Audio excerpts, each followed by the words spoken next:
മൈജി അടിച്ചു കയറിപ്പോ മെയ് 31 മുതൽ ശനി ഞായർ ദിവസങ്ങളിൽ വൈകുന്നേരം 6 മണിക്ക്.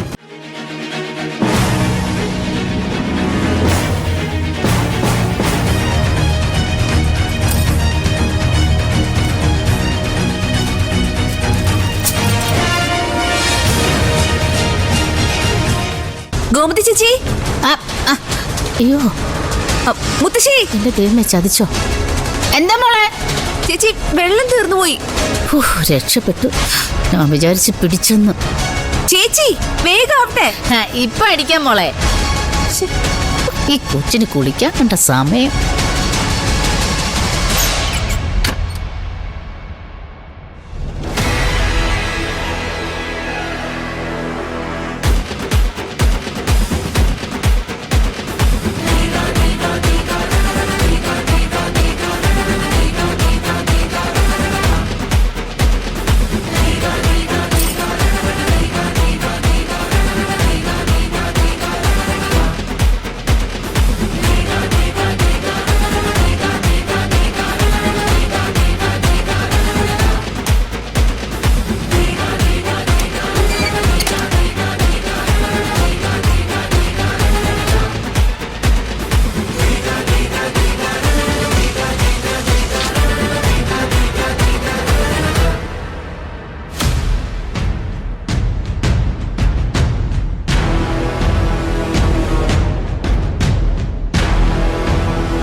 താലിമാല എവിടെ പോയി?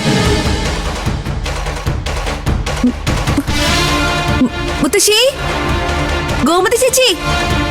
എന്താ അമ്മേ? എന്താടി? മുത്തശ്ശി, എന്റെ താലിമാല കാണുന്നില്ല. ഞാൻ കുളിക്കാൻ പോയപ്പോ ഇവിടെ താലിമാലയോ കാണുന്നില്ലെന്ന്? എവിടെ പോയി? നീ എല്ലായിടത്തും നോക്കിയോ? കാണുന്നില്ല, ഞാൻ എല്ലായിടത്തും നോക്കിയതാ. പിന്നെ അത് എവിടെ പോകാനാടി? മുത്തശ്ശി, എന്നാലും അത് എവിടെ പോയി? എന്താ മോളെ? ചേച്ചിന്റെ താലിമാല കാണുന്നില്ല. താലിമാലയോ? ആ, കുളിക്കാൻ പോയപ്പോ ഞാൻ ആ മേശപ്പുറത്ത് ഊരി വെച്ചതാ. ഓ, അതെവിടെ പോനാ? ഇവിടെ എവിടെയെങ്കിലും കാണും. ചേച്ചി, ഇവിടെ കാണുന്നില്ല. എവിടെയാടി നീ വെച്ച്? മുത്തശ്ശി, ഇത് അവിടെയാ വെച്ചത്. എന്നിട്ട് എവിടെയെന്ന്? ആ, അതല്ലേ കാണാതെ പോയെന്ന് പറഞ്ഞേ. ചേടാ, എന്നാലും ഇവിടെ വന്ന് ഇത് ആര് കൊണ്ടുപോവാനാ? അതല്ലേ ഞാനും പറഞ്ഞത്. എങ്ങും പോയിട്ടില്ല, ഈ മുറി തന്നെ ഉണ്ട്. ഞാൻ തപ്പിയെടുത്തു തരാം. ചേടാ, എവിടെ പോയി?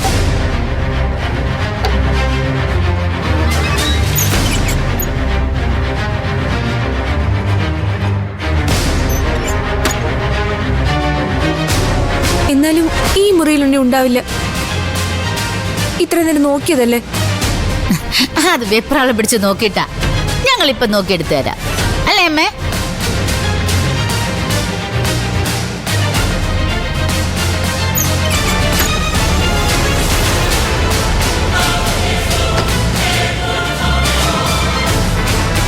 ഇവിടെ ഒന്നും കാണുന്നില്ലല്ലോ. അത് ഇവിടെ ഇനി വല്ല എലിയോ പൂച്ച പറ്റി എടുത്തോണ്ട് പോയതാണോ? ആ, പിന്നെ ഇത്രയും കാലമില്ലാത്ത എലി എവിടുന്ന് വരാനോ?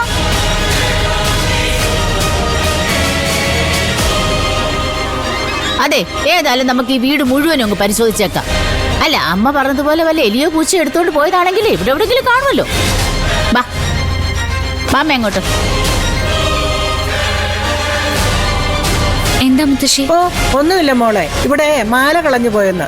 കുളിക്കാൻ കയറിയപ്പോ ഉത്തരവാദിത്വം ഇല്ലാതെ എവിടെയോ കൊണ്ട്. ശരി, ഇപ്പൊ എന്റേതായ കുറ്റം. പിന്നല്ലാതെ നിന്റെ മാല നീയല്ലേ സൂക്ഷിക്കണ്ടേ? ഓ, നോക്കി നിൽക്കാതെ വാ, നമുക്ക് എല്ലാ മുറിയും പരിശോധിക്കാം. ഏത് എലിയ കട്ടേന്ന് നമുക്കറിയണ്ടേ? എലിയോ? ആ, എലിയ പൂച്ചെന്ന് ആർക്കറിയാം. ഏതായാലും നമുക്ക് തപ്പിയെടുക്കാം. നേരം വൈകിയാ പിന്നെ അത് കിട്ടാതെ വന്നാലോ? കിട്ടാതിരിക്കാൻ എന്താ? ഈ വീട്ടിലുണ്ടെങ്കിൽ അത് കിട്ടും.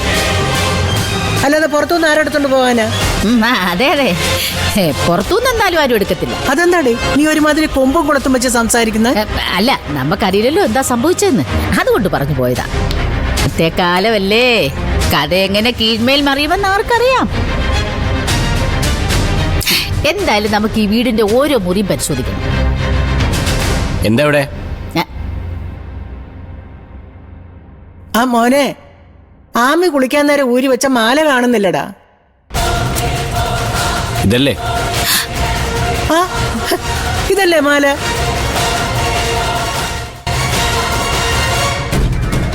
ഈ മാലയല്ലേ അമ്മി ചേച്ചിയെടുത്ത്? അതെ. ഇത് നിനക്ക് എവിടെ കിട്ടി? ഇത് ഞങ്ങളുടെ മുറിയിലെ കട്ടിലിന്റെ സൈഡിൽ കിടന്ന് കിട്ടിയതാ. കുളിക്കാൻ പോയപ്പോ ഞാൻ എന്റെ മേശപ്പുറത്ത് ഊരി വെച്ച മാല എങ്ങനെ നിങ്ങളുടെ റൂമിലെത്തി? അതൊന്നും എനിക്കറിയില്ല. ഞാൻ മുറി കയറിയപ്പോ അവിടെ കിടക്കുന്നുണ്ട്. പിന്നെ വർഷങ്ങളായിട്ട് ഞാൻ ചേച്ചിയുടെ കഴുത്തിൽ കാണുന്ന മാലയല്ലേ?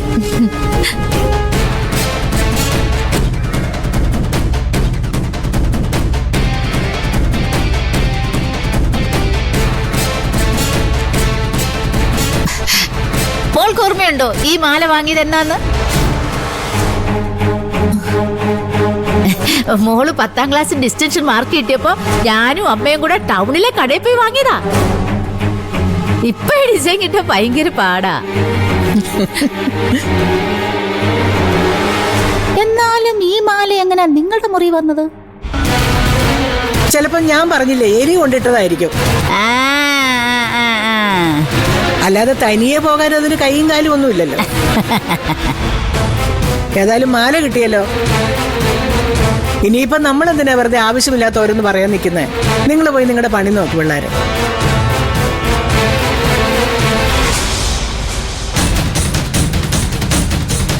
എന്നാലും മാതി ഇതെങ്ങനെ അവിടെ വന്നു? മുത്തശ്ശി പറഞ്ഞ കേട്ടില്ലേ, വല്ല എലിയോ പൂച്ചയും കടിച്ചുകൊണ്ടിട്ടായിരിക്കും.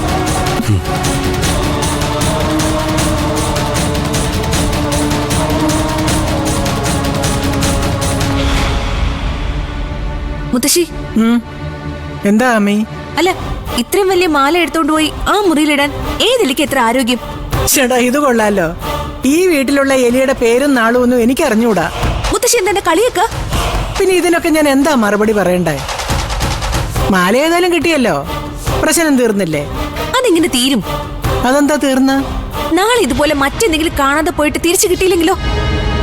അത് കാണാതെ പോയാലല്ലേ? മുത്തശ്ശി എല്ലാത്തിനും ഇങ്ങനെ ഉടക്കി ന്യായം പറഞ്ഞുകൊണ്ടിരുന്ന ഈ വീട്ടിൽ മനുഷ്യന് ജീവിക്കാൻ പറ്റാത്ത അവസ്ഥയുണ്ടാവും. നിനക്കിപ്പോ എന്താ വേണ്ടേ? ആ പാവം കൊച്ചിനെ കള്ളിയാക്കണോ?